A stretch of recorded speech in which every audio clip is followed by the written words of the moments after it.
had a lot of inquiries about what type of asset tags I use. It's not serialized, it's just vinyl tape that I had a printing company make for me. It was like a special screen print, and there was a minimum order. It was like 12 or 24 rolls. I did this long, long ago. The company has since gone out of business.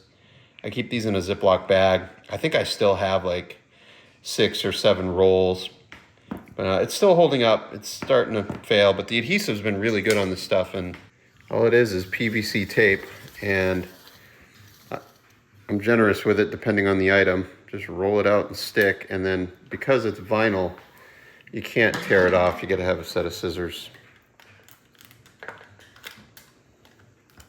Over 80 consecutive days, breaking 100 degrees Fahrenheit each day, and we live within city limits with restrictions on water usage. So this is what my front lawn looks like.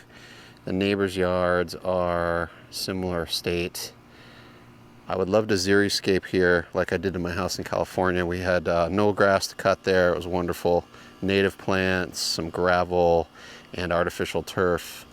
It was virtually maintenance free, just needed a leaf blow, but HOA won't let me do that here. They require a certain percentage of live real grass, and apparently dead grass and dust qualifies. So I had a request recently, and I have not worked in a few weeks, so we'll talk about that request instead, which is power management. How do I get through a day powering all of my lights, monitors, cameras, accessories?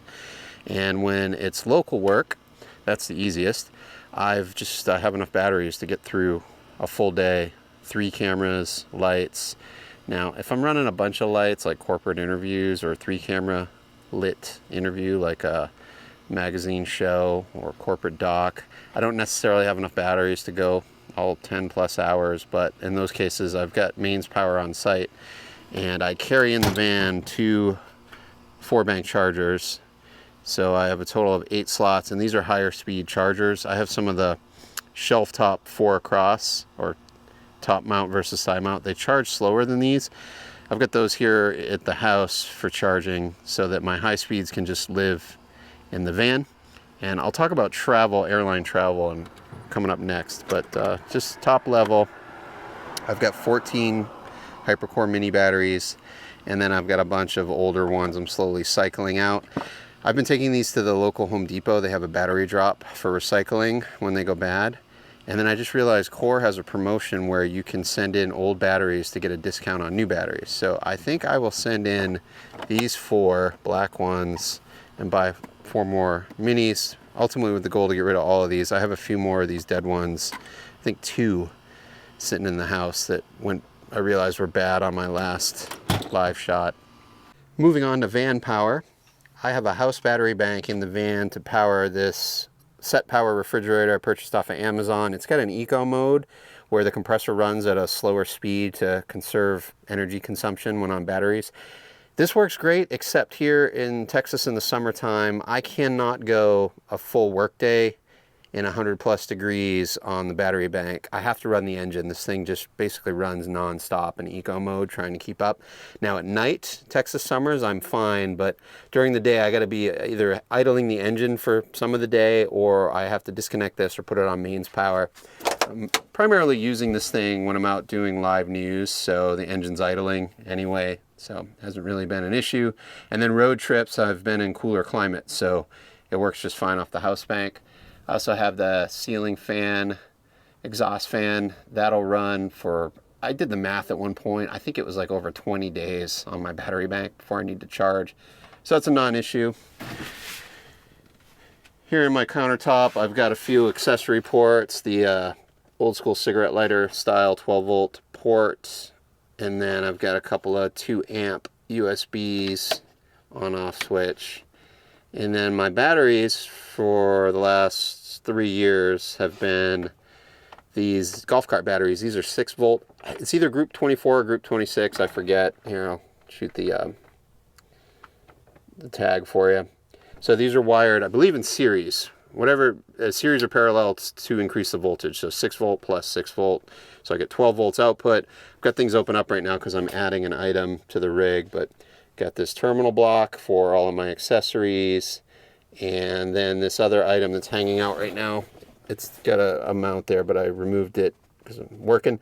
That's an ACR, automatic charging relay, so that when the engine's running, that switch closes so that the alternator will charge my house bank in addition to the engine battery.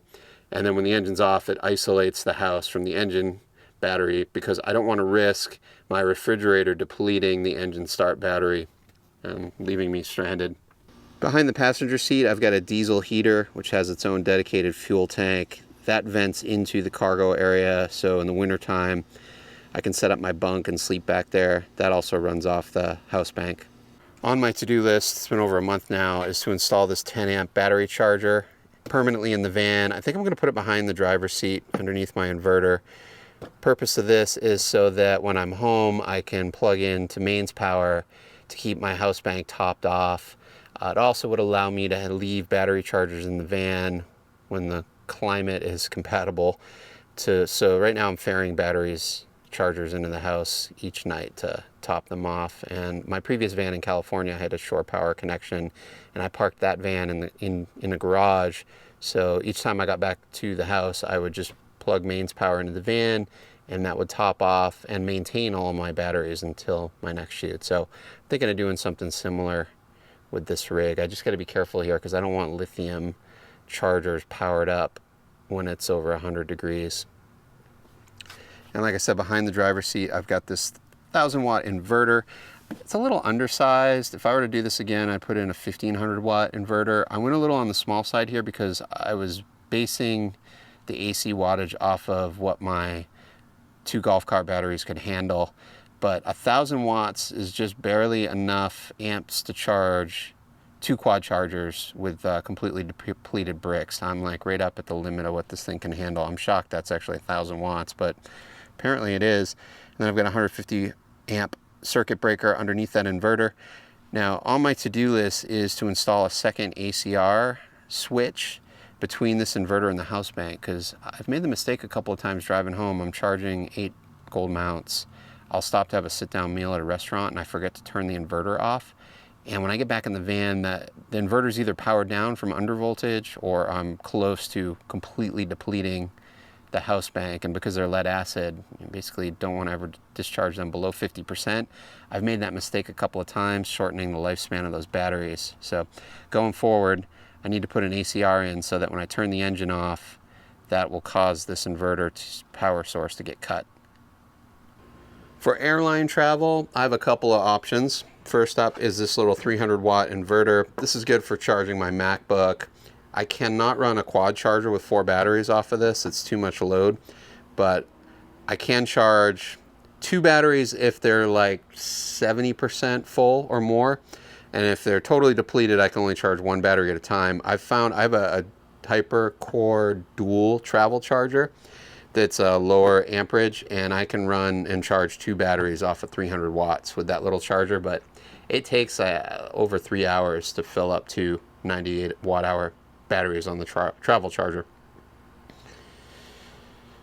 So this quad charger's got some issues. I think the AC power supply in it is bad. This was like a eBay Chinese import clone unit. I think it was like $250 several years ago. It's very heavy compared to my other ones. But anyway, the fan went bad on it. I replaced the fan and it's got issues again. I think it's just a little like computer power supply in there, AC to DC converter. So this has just been sitting on my parts shelf, but what I'm thinking of doing is I'm going to remove that AC power supply and put on some kind of DC lead, probably not this, but something that's higher amp rated, so that I can DC to DC charge my HyperCore gold mounts off my house battery bank in the van, and by extension off the alternator, without having to step through an inverter, which is a big efficiency loss. Now, the inverter outputs up to, I think, 14.2 volts, and I don't know, this thing, I assume it's expecting a regulated 12 volts off of this AC supply. So I will, in its place, install a smaller version of this, which is a voltage regulator.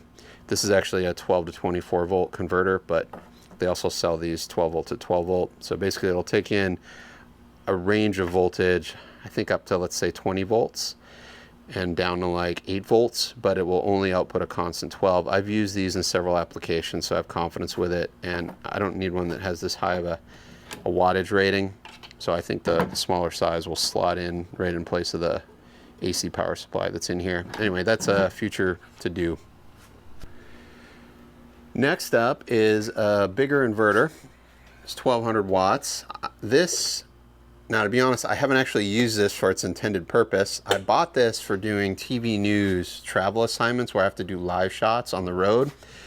What's pretty common with the traveling network photographers is they run a big inverter that they can just clamp directly onto the battery terminals of their rental car. And then you can just lower the hood because you're typically parked idling close to where your live shots are. And you know, as you see me do, I may be going for up to like 5-6 hours at a time doing a hit top of the hour. And this allows me to sit in an air conditioned or heated vehicle. I can power my big lights off the inverter as well as run all my chargers in the cab. And in this case, you know, I'd kind of tuck this back somewhere safe and lower the hood. So the hood's cracked, but it doesn't look like I'm a broken down vehicle on the side of the road. And then this just lives in one of my Pelican Air cases, ready to travel. Inverter returned to the Pelican Air 1615. I love these cases. I've had a bunch of questions about what cases I like to travel for airline. These are my go-to since they came out. I don't know, maybe 2016, 2017, thereabouts. I've got 4 of these, and then I have a few older style Pelicans and SKBs. But I always start with 4 of these, 2 of which have the Trek Pack dividers, and the other 2 are just the foam on the top and bottom. And I often do cases within a case with those. You can check out some of my other videos for more details. So last up is the old standby gasoline or petrol powered Honda EU2000 inverter generator. So if you're not familiar with inverter generators, unlike a conventional gas generator, for my construction work, I have there's some paint. Just a constant speed gas generator. I found I actually did some damage to my inverter generator trying to run a table saw off of it. It doesn't like the shock load high amp. So I have this for power tools. Yep. This is me kind of being a cheapskate. I should have just thrown this stuff away. That's oil-based paint. Awesome. All right. I managed to step in it too. Well, another stain on the concrete slab. I stand corrected, that's a brand new gallon of oil-based paint. That's window casing trim for the exterior of my house. I think that thing was like $70. I bought it a couple months ago with the ambition to put a coat of paint on the house, and then it got hot and now it's sitting, but now I got to get to it because that can is dented, which means air is getting in there and it's going to go bad. Yay. Back to the Honda 2000. I go months without using this, and then it saves the day on a project. I used it a lot more in California, but that was more just different scope. I was doing more commercial style work out in the field, and I didn't generally have to power lights then. There were bigger shoots where they'd have bigger generators for that, but I just need something for battery chargers and monitors. And I've thought about buying one of those lithium power banks, but I use it so infrequently, I'd rather have gas because it can sit a long time and I know it's going to fire up. I don't want to invest in lithium. I'm also getting nervous. I try not to keep lithium batteries in my garage or my house. We've had a number of fires this summer in the San Antonio area, house fires.